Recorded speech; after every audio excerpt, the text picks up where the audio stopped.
এই যে বন্ধুরা, আজ পঞ্চমীর দিন সকাল সকাল স্নান করে ঘুম হচ্ছে। এখন দুপুর 12টা বাজে।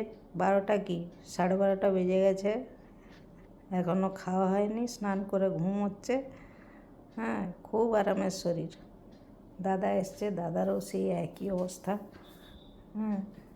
দু ভাইয়ের অবস্থাটা একবার দেখো দেখো। এই যে দাদাও সেই একই অবস্থা, ঘুমাচ্ছে। আর ঘড়িতে দেখো কটা বাজে, ঘড়িতে দেখো কটা বাজে, দেখেছ? এসি চলছে।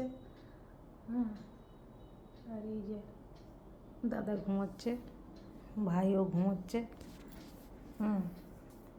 ভাত খাওয়া নেই।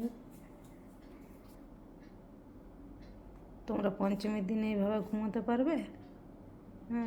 স্নান করে ঠাকুর দেখতে যাবে, সেসব গেল, এখন সে ঘুম দিচ্ছে।